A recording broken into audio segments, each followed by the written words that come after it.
Good, we're actually recording this time, because, fun fact, my last reaction I was going to react to, I watched half the movie and was like, oh, how long have I been recording for? Check my timer. There was no timer.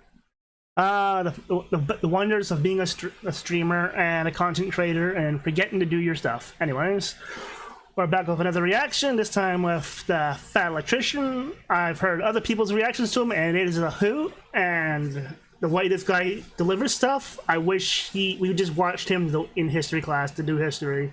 Now, I'm Canadian, so I don't know a lot of American history stuff, but I do know some things. And this is the infamous Eager Beavers and their custom B-17 bomber, old 666. So let's just jump into this and see where we go. A B-17 pilot and a bombardier, two anti-heroes that become best friends and assemble their bombing crew out of a bunch of misfits that don't fit in anywhere else, and they become adamant on doing things their own way. So much so that the U.S. Just on that note alone, it's just like, oh, just like us VTubers, we kind of become a little bit of misfits in our own thing. We form our own little things and our own little groups, and, you know, do our thing. Government won't even give them a B-17 to fly. They then proceed to build their own and become the most heavily decorated air crew in U.S. history. Okay, I will admit, I do not know the differences between the B-series bombers.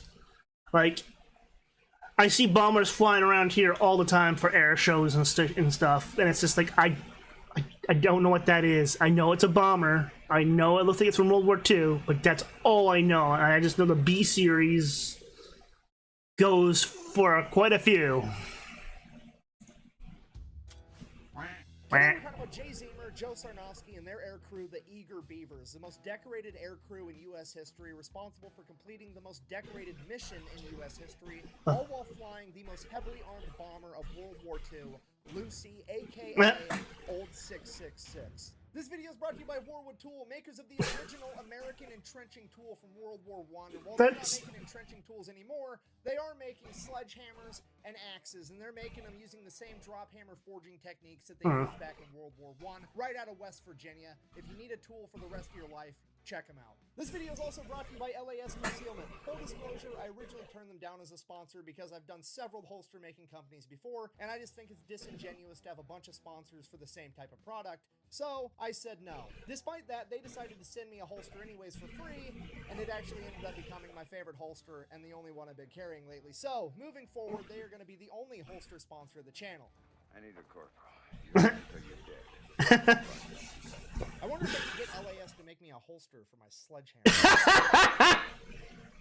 Anyways, back to the video. Starting off with our character. Hold up.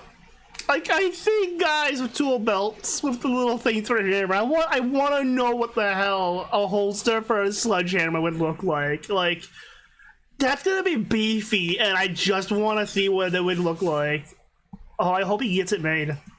Jay Zemer, born in 1918, he grew up in Pennsylvania with a pretty wealthy family. For high school, he was sent to a military boarding school in Culver, Indiana. While there as a freshman, despite the school's policy on no students having vehicles, he managed to acquire the Willie Motor Company Whippet, the direct predecessor of the Jeep. And Acquire. Every time he says acquire in his videos, it's usually, yeah, air quotes, acquire. Ooh, I just noticed it's got some helmets down there, looks like. He managed to turn this thing into an absolute hot rod, better than it ever ran before, until the school finally found out that a student had a car, which is against the rules, so he had a disciplinary meeting with the dean. He goes into this meeting with the dean, and he's like, look, I'm in the engineering program, I'm taking all the engineering classes, I want to go to school to be an engineer, I just rebuilt a motor, and I'm 14 years old, you guys should treat this as extra credit. To which the dean, being cool, is like, well, take me for a test drive, and we'll see. Takes the dean for a test drive. Dean has a great time.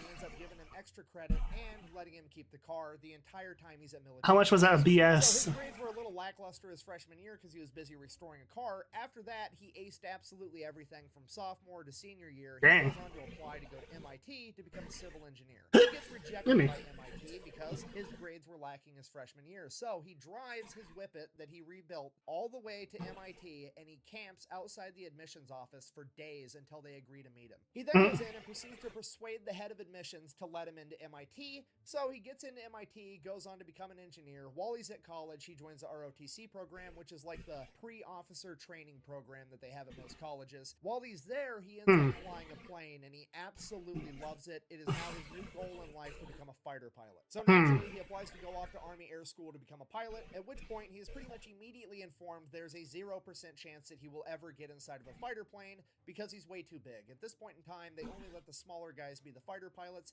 and all the bigger guys had to go work in bombers, and Jay was a big dude, well over 6 feet. So it's not exactly what he Didn't know that. It's the next best thing, no big deal. He goes in, does the Okay, I know for a fact the big dudes make no sense in bombers, because I know for a fact some of those bombers have like really tight, narrow corridors in them. So, I don't know. I could be talking smoke out my ass, but I am pretty sure some of those bombers had interconnecting little crawl tunnels where you had to be a tiny person to get through them. If you were too bulky, you were not getting through, like, to the cockpit in the one plane. I don't remember which one it was, but it was like a really bad design apparently. the paperwork, does a physical exam. Bad news, his eyes suck, and his vision is not good enough to be... Okay, if I know anything about these videos, if your eyes suck, the people usually find a way to MacGuffin this. Let's hear it. become a pilot. So the entire notion of being a pilot gets shelved for now, at least. For now. Continues going through the ROTC program to be an Army infantry officer, and while this is going on, he's constantly researching on ways to make his eyes better. And he comes across this crazy optometrist named Dr. Bates, and he has the Bates method. Basically, this method wanted to treat your eyes like they were muscles. Bates believed that glasses enabled your eyes to be lazy, so he would crush his patients' glasses and then force them to do a bunch of eye-straining exercises in hopes of building up better vision, similar to how you would lift weights to get bigger muscles. Arnie. One of these exercises included staring directly into the sun. Obviously, hindsight being 2020, this didn't work that well, and it certainly wasn't recommended, but Jay Zemer wanted to be a pilot so bad that he was, in fact, willing to go outside every day and attempt to beat the sun in a staring contest. Oh my fucking god.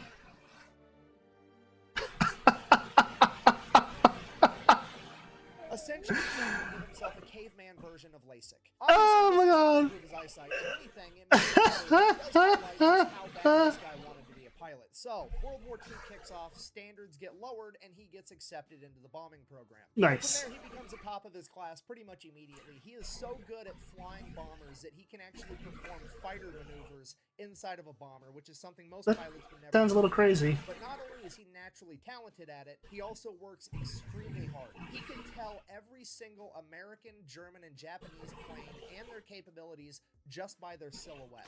Friend or foe? Foe!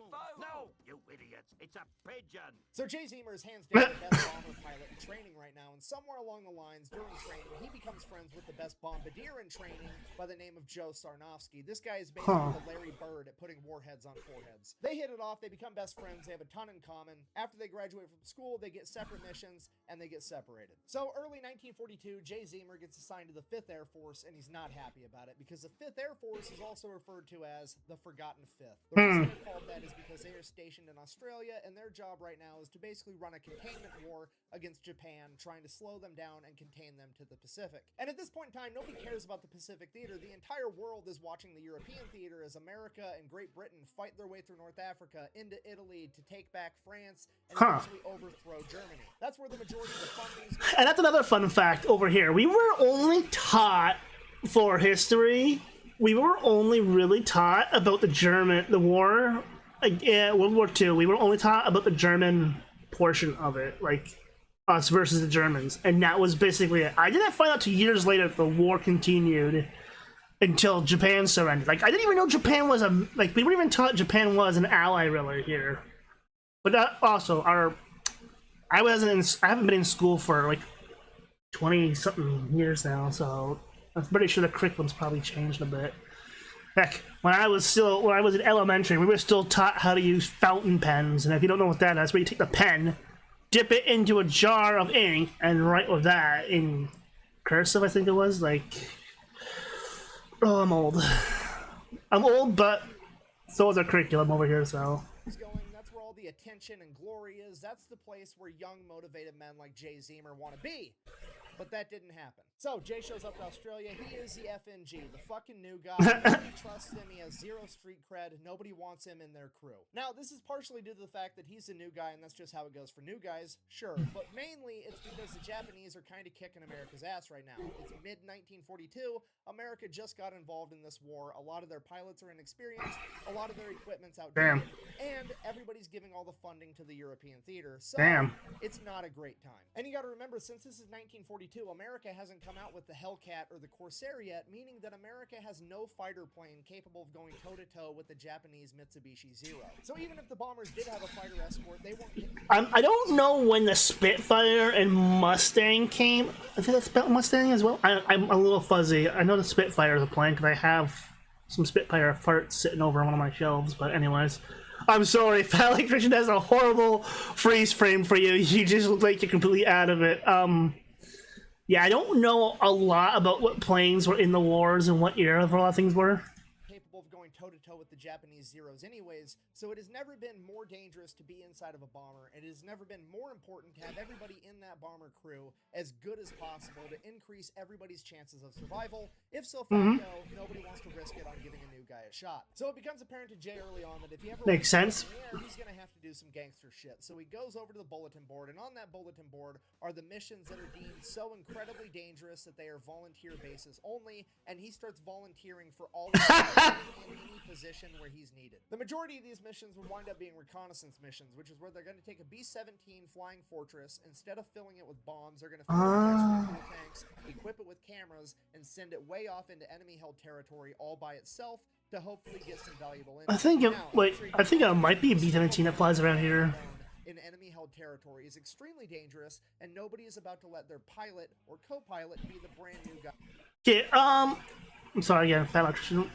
Now, I don't remember, but I know, was it the B-17 or the B-20, whatever, one of them?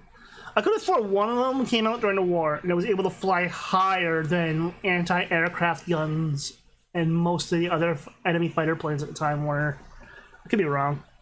Like, I am horribly uneducated in World War II when it comes to a lot of things.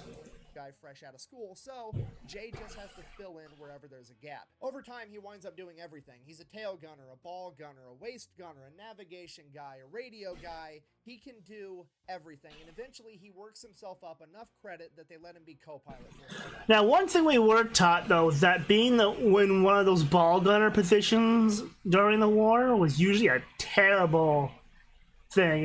We were taught it was usually a game over in a lot of cases because it's a primary target for, well, everything. And while he's working as a co-pilot, he figures out something very, very important. You have to remember, he's an engineer. He loves taking things apart, figuring out how they work, why they work. That's what I do. And while he's sitting in the co-pilot seat, he figures out how the Japanese Zeros are tackling the B-17s. You have to remember, this is 1942. The B-17s that they are flying are the B-17Bs. They are the first generation of mass-produced B-17s ever, and they have one fatal flaw, and the Japanese figured out how to exploit it. You see, the B-17s have a ton of machine guns all over them to defend themselves. They have a tail gunner, a ball gunner, a waist gunner on each side, and a turret on top. The problem is, none of those can shoot in front of the plane. The only thing the plane has is two 30 caliber flex guns, which you can kind of see right here, which got a blind spot from dead on, shooting down an actual plane. Later generations of the B-17 would end up getting more firepower and turrets on the front to help alleviate this issue, but at this point in time, they didn't have that. So the Japanese Zeros would approach from behind, well out of range of the machine guns, pass the B-17 altogether, and then come back around, approach the B-17 head on and shoot it down, where the B-17 had no way to defend itself. And during his time as a co-pilot, Jay Zemer caught on to this and developed a plan. Fast forward, Jay Zemer on his first mission, he finally got enough street cred, and there was finally a mission dangerous enough that they were going to let him be the pilot. Sure enough, a Japanese Zero shows up, does the exact same thing, passes outside the range of the guns, does a big U-turn, comes back to confront Jay. What's he do? As soon as the Zero gets within range, Jay takes his B-17, turns it up on a wingtip, and banks, exposing the belly of the B-17 to the Zero. Did the ball gun get it? Zero to go the exact opposite direction and down, putting it directly in the firing lines of both the belly gunner and the tail gunner. And that is just one of multiple combat maneuvers that Jay has engineered inside of his head, pushing the B-17 airframe to its absolute limit. Fast forward into the mission, he lands the plane, no problem. The entire crew gets out and swears that they are never getting on a plane with Jay Zemer flying. That becomes a new norm for a couple months. From the guy that nobody trusted to fly to now he's so good, he's crazy, and we're scared to fly. That wasn't how a bunch of reinforcements showed up on the island, and among them was none other than his best friend, Joe Sarnofsky. So Jay and Joe start volunteering to go on a bunch of dangerous missions together. Same thing happens every time they fly on a mission. Pretty much everybody else on the team refuses to ever go on a mission ever again because they're absolutely crazy. But every once in a while, they find somebody just crazy enough to keep flying with them. And over the course of a couple months, they Oh my God. an entire air crew that starts volunteering together on every dangerous mission. Oh my God. Giving them the nickname, the Eager Beavers. Making up the team, we have Bud Thule, apparently the only man smart enough to be a navigator and crazy enough to fly with these guys. And then, of course, we have Jay Zemer as the pilot, Joe Sarnofsky as the bombardier. And from there, it just gets completely out of hand because after that, we have the radio expert, William Vaughn, a.k.a. Willie. He is one of the most experienced bomber crew members in the entire U.S. military at this point that's been on countless missions, one of which his B-17 landed to refuel when his crew was ambushed by 500 Japanese soldiers. They took the machine guns out of their B-17 and proceeded to defend themselves in a firefight for 10 hours until the Australians showed back up. And during that 10 hours, Willie had 14 confirmed kills, 4 of which were in close quarters combat, 2 with his Colt 45 1911, and 2 with his knife. Jay-Z That's crazy. didn't plan on getting in any knife fights at 30,000 feet, but if he did, he had Willie. Next, we have camera expert and waist gunner George Kendrick. Typically on a B-17, you're supposed to have one waist gunner on either side of the plane, but Kendrick preferred to man both sides completely by himself. What the hell? Asked him if he wanted to find another waist gunner for the other side. Kendrick said, and I quote, "These are my guns, and I'm going to shoot all of them. I don't need to be bumping asses with another guy while I'm doing it," which is the most American shit I've ever heard. Next, we have Johnny Abel, a 19-year-old farm kid that's so mechanically gifted that he is more valuable as a mechanic on the ground than he is a member of a bombing crew. Despite that, he wants to be a pilot. So, Jay is teaching him how to become a pilot, but in the meantime, he's the topside turret gunner. Next, we have the tail gunner, and he is the biggest, fastest, strongest man in the entire 5th Air Force, Herbert Pugh, a.k.a.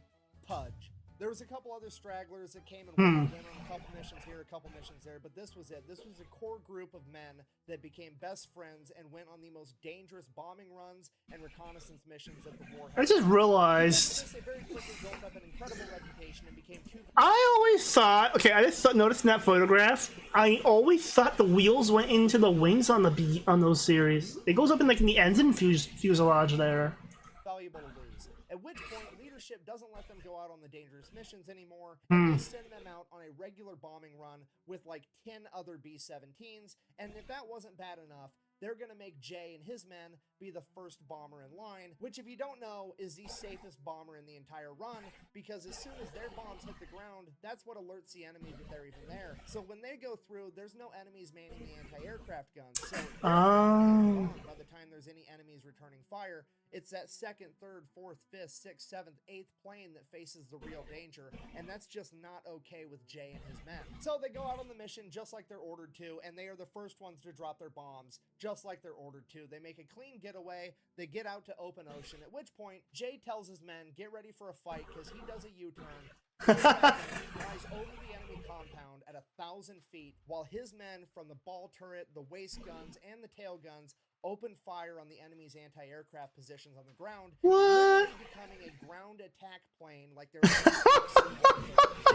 knock out all of the enemy spotlights and What? their anti-aircraft positions, and every single B-17 on that mission made it back home. So Jay, the Eager Beavers, That and is all the crazy. B-17s in this mission make it back to base completely okay, at which point Jay is treated like a hero by his commanding officers. No, I'm just kidding. You see, the commanding officers can't give themselves a bunch of medals if their men are defying orders but doing the right thing because it makes them look bad. So naturally, Jay is somehow the bad guy here, so he and the Eager Beavers are all confined to quarters, pending court-martial. The only reason Jay and his entire crew weren't kicked out of the military right then and there was because there was a journalist in Australia with the 5th Air Force that heard the story from one of the other B-17 crews, and they reported on it, writing a story that would end up getting read by a congressman that wanted it investigated, and he demanded and ordered that chain of command to give Jay, Joe, and all of his men on that air crew a silver star. So at that point, Jay and all of his men get a silver star. Leadership just kind of has to drop the issue. But also, fuck these guys. We're not going to give them easy missions anymore. We're only going to give them the hardest missions we have. And if they die, they die. We don't really care anymore because they made us look bad. Which is exactly what Jay has been wanting all along, so it all works out. All right, fast forward. Known as Flight of the Gate.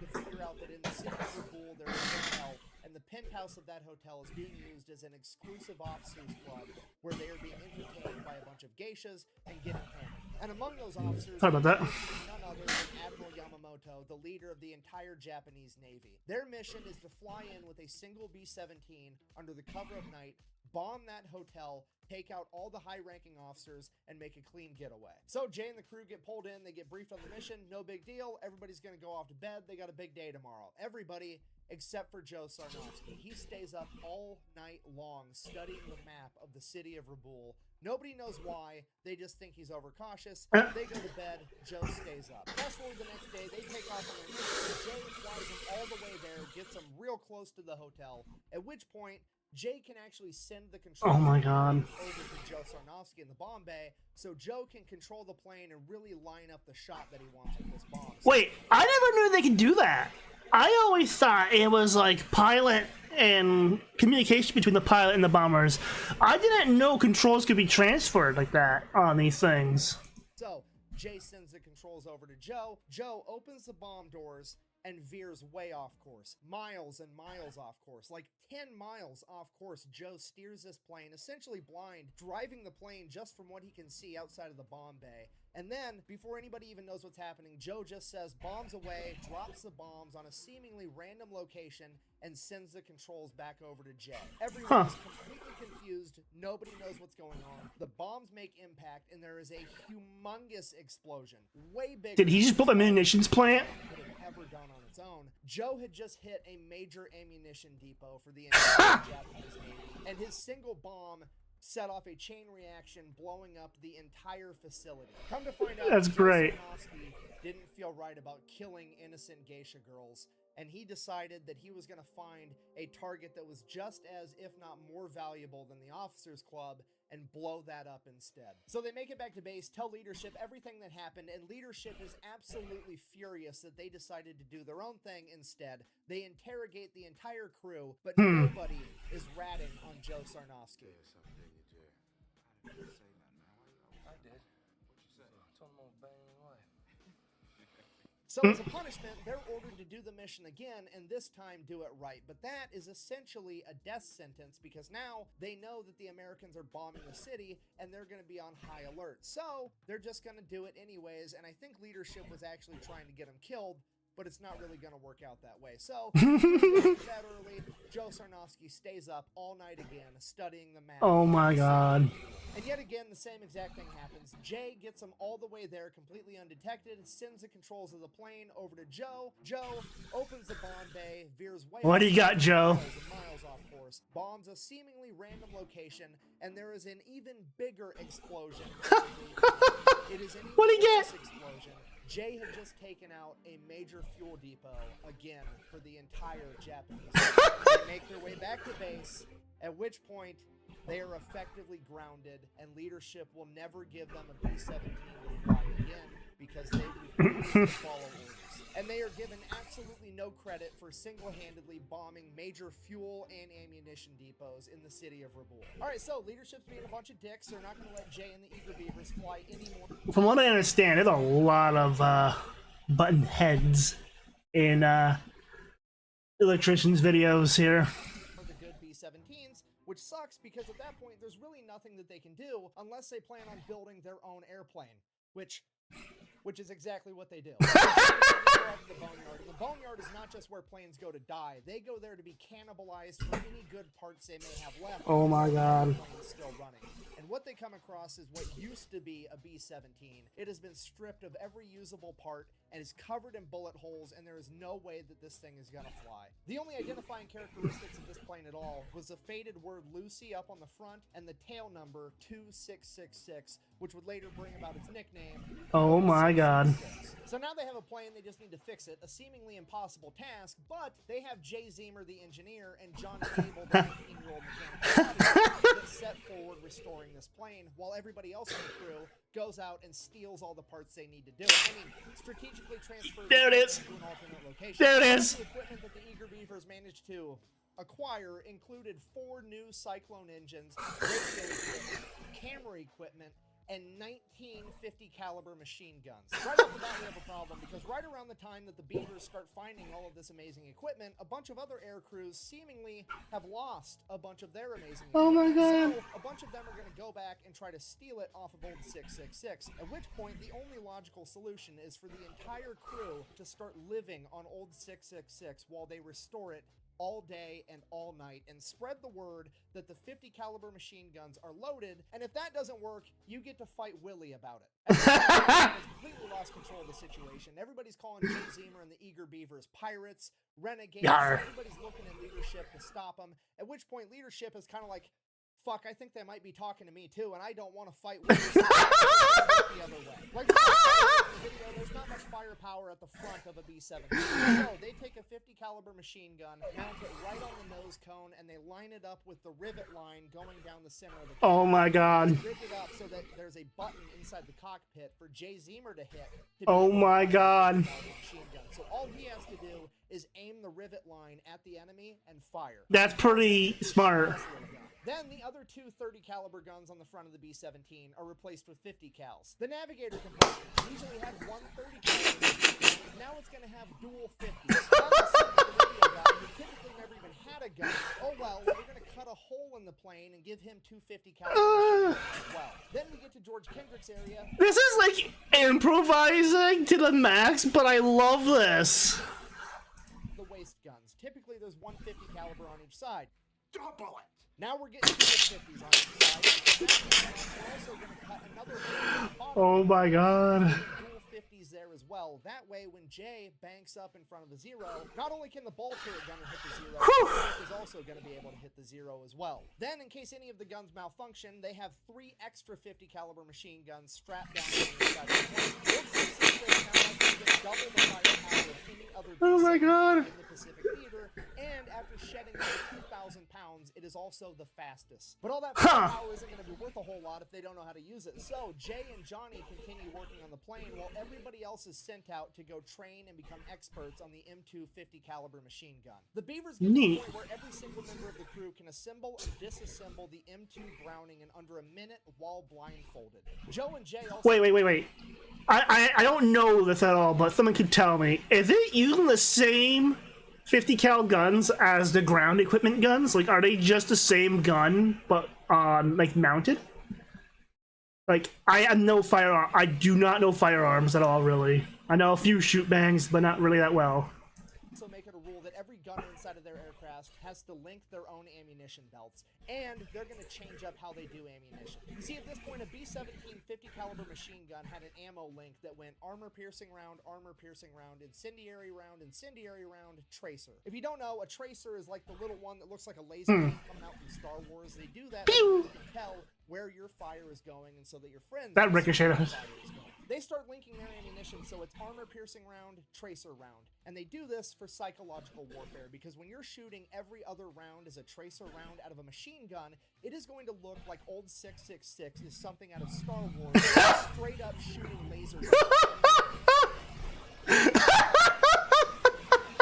So they finish up the plane and they start volunteering for every single dangerous mission. Oh my god. They volunteer with so many missions so often that they never actually got an opportunity to finish the nose art on the plane like you see all the other bombers have in the movies and in the old pictures, and that's why the plane never got a cooler nickname other than its tail number, Old 666. Now, most of these missions, just like before, are recon. It is Jay, the Eager Beavers, and Old 666 going up into enemy territory completely by themselves. Oh, you wait a minute. Every single time they come into enemy zeros, they light them up. The new machine guns are incredible, and Old 666 is the aerial equivalent of George Foreman on his second time. He's fat, he's got terrible gas mileage, but if you're gonna stand in the market and trade with him, Terrible gas. but in the ground. Allegedly with the combination of increased speed, increased firepower. So wait. Did 666 here inspire the refits of the other B-17s then? Jay's piloting tactics and the entire crew's newfound machine gun proficiency, they were shooting down so many enemies that it became unbelievable. So the crew came back and people started doubting them. So they're like, fine, we're just gonna rig up the cameras to turn on every time we start firing the machine guns. That way, they'll film us shooting down enemies. Which is the most World Star shit I've ever heard in my entire life. They were literally kicking so much ass that to get people to believe that they had prematurely invented the GoPro. They had to basically go pics or it didn't happen. That's basically what the other guys are like to these guys. Like, pics or it didn't happen. 70 years ahead of them. The Beavers been doing it for a while. Old 666, the Eager Beavers, and Jay Zemer build up this enormous reputation, and eventually leadership would approach Jay with the most dangerous mission he'd ever heard of. Alright, so here's a mission. The Marines are going to make a 40,000-man amphibious landing in Bougainville, but before they do that, they wanted to get aerial footage over the coastline because they wanted to find out where all the reefs were so the Marine Corps didn't get caught up on the reefs with their amphibious landing vehicles. The problem with that is the only way to get enough high definition in that footage to be able to see reefs that are underwater is to use a trimetragon camera setup, which is 3 cameras where they merge all the footage together. And the only way to actually film this and make it work is to fly in a perfectly straight line under perfect weather conditions, and they can't move the plane at all. Even a single degree of tilt would ruin the entire thing. And in order to film this coastline, they're going to have to do that for 22 minutes straight in enemy territory, and that enemy territory may or may not have enemy fighters and anti-aircraft guns on the coast. And if there is anti-aircraft guns on the coast, it's pretty much game over, because again, they have to fly in a perfectly straight line for 22 minutes straight in broad fucking daylight. The worst gunners on the planet have time to get dialed in and shoot. And that's assuming they even make it to the coastline, because Bougainville is 600 miles into enemy-held territory. Because of this, the leadership only approached Jay with this mission because they were just hoping that he would pilot it. They never in their wildest dreams imagined that his entire crew would volunteer to go on this mission because it had such a low chance of survival. Despite that, after being briefed on the They're gonna live, aren't they? Jay rushes over to the barracks where the Beavers are, briefs them on the entire thing, and he's like, look, I'm calculating there's like a 10% chance that we survive this. I don't expect any of you to go with me. I don't blame you. Let's go. But if you do want to volunteer, there's nobody I would rather have up there with me than you guys. At which point, every single one of the Eager Beavers stands up, and they're going with him. Whose car are we gonna take? Later on in the story, one of the Beavers is quoted as saying, "We thought so much of Captain Zemer and his abilities that we didn't give a damn where we went, just so long as he wanted to go there. Anything okay by him was okay by us." Jay then runs back over to the colonel that had just briefed him. As he is pinning the volunteer slip onto the board to collect volunteers for this mission, Jay grabs a paper, crumples it up, says that him and the Eager Beavers are going to take the mission on one condition. He does it how he wants to do it, and they have no choice to get the mission done. At which point the colonel agrees, and it's settled. Fine. Now is to get prepared for the mission and wait for Army meteorologists to tell them that they're going to have a day clear enough to actually pull this off. It's monsoon season, a couple of weeks go by, and then finally they get word from the Army weather guys. Yeah, speaking of monsoon season, what it fucking feels like here. Sorry for the F drop, but yeah, that's what it feels like here lately. Hey, tomorrow's the day the weather's gonna break. You can get this mission done. So they all get prepped and they take off first thing in the morning when it's still dark out for this dangerous mission. So they take off. They're making their way over to Bougainville. So, sorry to interrupt you again, Fat Electrician. I didn't notice until recently, but the stars on the wings of the American aircraft was so you could, and tanks was so you could, and jeeps and whatnot, was so friendlies could identify it from the air. during like bombing runs and stuff. I did not know this. I thought it was just there because, you know, America, Stars and Stripes, you know? I did not know it was also for like a visual cue to tell. They get like halfway there, it's still dark out, everything's going great, and leadership radios over to Jay, and they're like, hey, by the way, extra credit, it would be pretty cool if you could pop up to the top of the island and film Buka Passage as well. You don't need Trimetragon footage, just normal footage would work, you can do it while it's still kind of dusk out. If you could get that done too, that'd be great. At which point Jay is like, no, I don't need extra credit during this session. That wasn't what we agreed to. I'm not doing that. Then they're like, well, too bad, it's an order. To which he just like hangs up on the guy. He doesn't really care. He's gonna do what he wants anyways, because that's been his MO the entire time. Okay, fast forward. It's not. It's still too It's not like the chain of command can control this guy. It seems like so. dark out for them to start filming with this Trimetragon footage. So Jay asks the crew, and he's like, "Look, I can do a U-turn. We can fly 15 minutes out over the open ocean, do another U-turn, come back. That'll be half an hour. That should be bright enough by then. Or we could fly like 45 minutes north, film Buka Passage, and then come back and do this after." And the crew is like, whatever, I don't care. So they go, they film Buka Passage, then they come back. It is now broad daylight, so they start filming their Trimetragon footage. Where's the enemies? 22-minute run, and they come up on a Japanese airstrip. And on that airstrip is over 20 Japanese Zeros. Running out to the planes to come get them. Now, Jay doesn't realize it at this point, but these weren't just normal Japanese Zeros. This was one of the best fighter squadrons that Japan had that was specifically brought in to go take out Admiral Halsey. And in this squadron, they had 2 aces with a combined over 30 confirmed air-to-air kills. And even if this wasn't a specialized badass fighter squadron, 20 on 1 is still completely undoable. Well, they've gone up against 5. Time to put the Flying Fortress title to the Flying Fortress, I guess.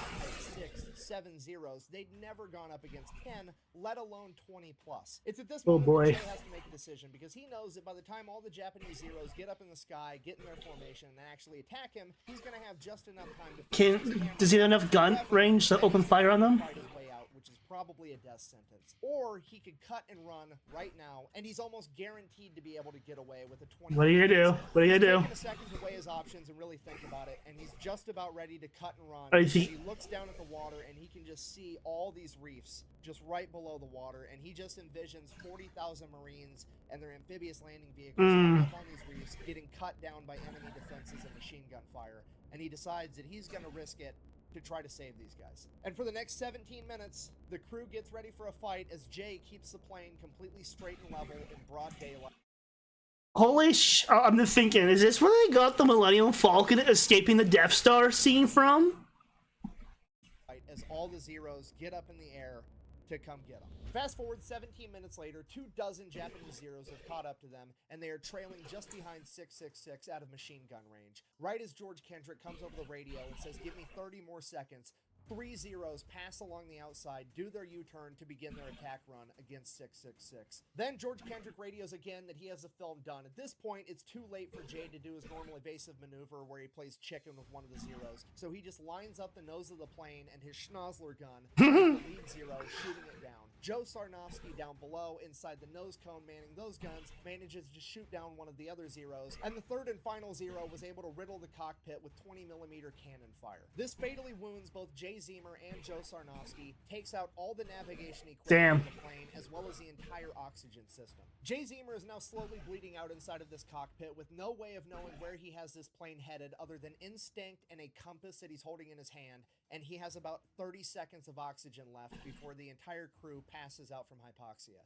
And the remaining Japanese Zeros all now know that this is not a normal B-17, their typical tactics aren't gonna work, and they just begin swarming every direction they can, firing from all angles. Jay immediately puts the plane into a nosedive, desperately trying to get below 10,000 feet so him and his men can breathe with the oxygen system down. He drops 10,000 feet in just under 30 seconds. That is over 3 miles. In 30 seconds, this plane before Jay pulls it back. Crazy. He estimates that they're at 8,000 feet. He doesn't actually know because the altimeter is broken, and the only way he can tell the altitude that they're at is because he's such a good pilot, he can look at the pressure gauge for the engine manifolds and be able to tell. At this point, the entire situation... Okay, that's pretty smart.